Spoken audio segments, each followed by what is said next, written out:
नमस्कार दोस्तों, जिया डिफेंस में आपका स्वागत है। दोस्तों, रोसोबोरोन एक्सपोर्ट भारत को स्प्रेड SDM-1 टैंक की पेशकश करेगा जो भारत में परीक्षण के लिए तैयार है। दोस्तों, रोसोबोरोन एक्सपोर्ट ने अपने स्प्रेड SDM-1 टैंक के साथ लद्दाख क्षेत्र के लिए लाइट टैंक के लिए भारतीय सेना की आवश्यकताओं का जवाब दिया है। जो अधिकारियों का दावा है कि रूसी भारतीय तकनीक सहयोग के बड़े पैमाने के कार्यक्रम के ढांचे के भीतर भारत में लागू किया जा सकता है। दोस्तों, स्प्रेड SDM-1 जो 125 मिलीमीटर की बंदूक से लैस है, जो मैंगो और इनवार दोनों प्रकार के युद्ध सामग्री दाग सकता है, जो प्रतिक्रियाशील कवच से लैस टैंकों को बाहर निकालने के लिए डिजाइन किए गए हैं। रूस टैंक की तकनीक विशेषताओं का प्रदर्शन करने और भारत में स्प्रेड SDM-1 का प्रदर्शन करने का इच्छुक है, जिसके लिए वह अपने प्रस्ताव पर भारतीय प्रतिक्रिया की प्रतीक्षा कर रहा है। भारत के DRDO ने production partner Larsen and Toubro के साथ इस साल के अंत में DRDO के डिजाइन के आधार पर लाइट टैंक के प्रोटोटाइप को रोल आउट करने की योजना बनाई गई है। जो कंपनी का दावा है कि प्रारंभिक आंतरिक परीक्षणों के बाद भारतीय सेना को उपयोगकर्ता परीक्षणों के लिए पेश किया जाएगा, जो अगले 2 दिनों तक चल सकता है। दोस्तों, भारत में अमेरिका और जर्मन की कंपनी ने भी लाइट टैंक के पेशकश की थी और जर्मन के लाइट टैंक को भारत की सेना ने पसंद भी किया था और एक लार्सन एंड टुब्रो और DRDO भी लाइट टैंक जोरावर पर काम कर रहे हैं। दोस्तों, उस टैंक का प्रकाश नाम भी है। उस टैंक को बिल्कुल जर्मनी से ट्रांसफ़र ऑफ टेक्नोलॉजी के तहत भी बनाया जा सकता है और भी जो लार्सन एंड टुब्रो के पास जो टेक्नोलॉजी है और DRDO के पास टेक्नोलॉजी है, उन दोनों ने जॉइंट वेंचर करके इस लाइट टैंक को डेवलप कर रहे हैं। दोस्तों, जर्मन कंपनी भी बहुत फेमस टैंक बनाती है। आपको पता है कि अभी भी जर्मन के पास जो टैंक है लियोपार्ड नाम का, वो टैंक दोस्तों उसने यूक्रेन में भेजने के लिए पहले मना कर दिया था, फिर अमेरिका के प्रेशर के बाद शायद वो टैंक भेजा।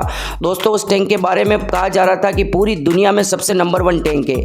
दोस्तों, जर्मनी के पास ऐसी टेक्नोलॉजी शुरू से है क्योंकि जर्मनी ने बहुत सारे युद्ध लड़े हैं और जर्मन टेक्नोलॉजी पूरी दुनिया में अमेरिका से ज़्यादा क्रिटिकल टेक्नोलॉजी है और टैंकों के मामले में जर्मनी के पास बहुत अच्छी टेक्नोलॉजी होती है क्योंकि दोस्तों वो इंजन बहुत अच्छे बनाते हैं। उसका कारण है, इसलिए भारतीय सेना जर्मनी के टैंक को पसंद कर रही है।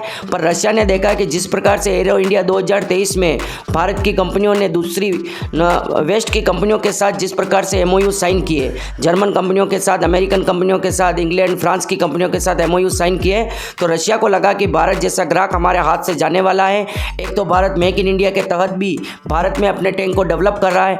दूसरा, अगर भारत को कोई भी टेक्नोलॉजी की आवश्यकता है तो वेस्ट की कंपनियां ट्रांसफर ऑफ टेक्नोलॉजी के साथ देने को तैयार है और भारत को टेक्नोलॉजी देने के लिए तैयार हो गई है। रशिया दोस्तों पहले भारत को केवल टैंक बेचता था पर टेक्नोलॉजी के लिए तैयार नहीं था क्योंकि T-90 भीष्म टैंक तो धीरे धीरे भारत में ही बनने लग गए थे, इसलिए भारत के पास T-90 टैंक की टेक्नोलॉजी आ गई थी। बाकी भारत को किसी भी प्रकार की टेक्नोलॉजी रशिया ने नहीं दी है। अब रशिया दोस्तों बौखला गया और वो चाहता है कि किसी भी प्रकार से हर क्षेत्र में उतरा जाए। यहाँ तक कि रशिया के राष्ट्रपति पुतिन आ रहे और वो बहुत सारे डिप्लोमेट और कंपनियों के CEO, लगभग 100 कंपनियों के CEO को साथ में लेके आ रहे हैं ताकि वो चाहते हैं कि भारत जैसा बड़ा मार्केट अमेरिकन और वेस्टर्न कंपनियों के साथ टाई अप ना करें और रशियन कंपनी के साथ करें। और रशिया को ये भी मालूम हो गया है कि इंडिया इतना बड़ा मार्केट है दोस्तों कि अगर इंडिया के साथ हम जॉइंट वेंचर करते हैं और केवल इंडिया के साथ ही हमारे को इंडिया के ऑर्डर ही मिल जाते हैं हमारे को डिफेंस के, तो भी रशिया की GDP बढ़ सकती है। इतना विश्वास हो गया है क्योंकि दोस्तों जैसे ही भारत ने 500 एयरक्राफ्ट का ऑर्डर दिया, 250 तो बोइंग को और 250 एयरबस को, तो ये विश्व की दुनिया की आज तक की सबसे बड़ी डील है। और दोस्तों 1000 कंपनियों ने आपस में MOU साइन किए हैं। दोस्तों किसी कंपनी ने तो 15-15 MOU साइन किए एयर शो में। तो अब रशिया को लग गया है कि भारत हमारे से हाथ से निकलने वाला है। और दोस्तों सच भी है कि रशिया ने अपनी टेक्नोलॉजी के समय के साथ काम नहीं किया है क्योंकि हमारे को देखने को मिला है रशिया यूक्रेन के युद्ध में, वैसे यूक्रेन को बहुत सारी कंट्री सपोर्ट कर रही थी, इसलिए रशिया का हारना निश्चित ही था। पर फिर भी रशिया के जो टेक्नोलॉजी थी उस ज़माने की जब वो यूनाइटेड था, उस प्रकार की टेक्नोलॉजी अब काम नहीं आती है, फ्यूचरिस्टिक हो चुकी है। रशिया को ईरान जैसी कंट्री से ड्रोन लेना पड़ रहा है, तो आप सोच सकते हो कि रशिया की टेक्नोलॉजी किस कदर गर्त में चली गई है। तो रशिया अपने आप को वापस फ्यूचरिस्टिक बनाने वाला है और वो चाहता है कि इसका साथ इंडिया दे हमारा।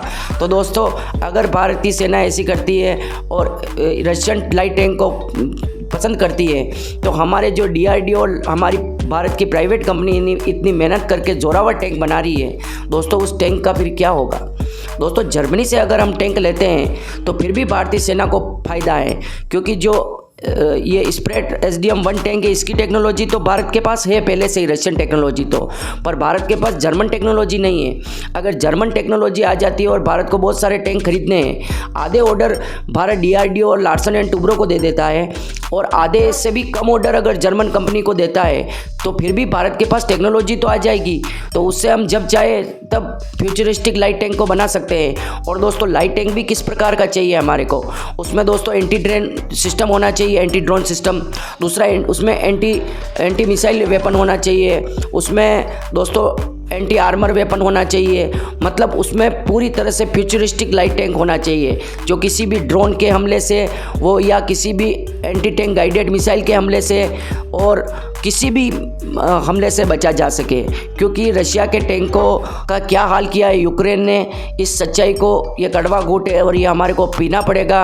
और हमारे भारतीय आर्मी चीफ और वायुसेना के चीफ ने ये पूरी तरह से निरीक्षण किया है कि किस प्रकार से रशिया के हथियार यूक्रेन में काम किए और कौन से हथियार ने काम नहीं किए हैं। तो दोस्तों रशिया के टैंक फ्यूचरिस्टिक नहीं थे, इस कारण से उनको एंटी टैंक गाइडेड मिसाइल के द्वारा, जेवलिन मिसाइल के द्वारा आसानी से उड़ाया जा सका।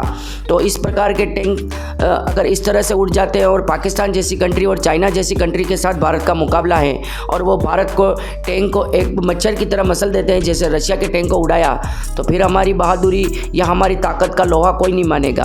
भारत सुपर पावर बनने वाला है और सुपर पावर जब कोई कंट्री बनती है तो अपने डिफेंस के क्षेत्र में अपने आप को बहुत ज़्यादा मजबूत बनाती है, न कि केवल दोस्ती यारी के चक्कर में कोई जो लूज टेक्नोलॉजी है उसको भी ले लेगी।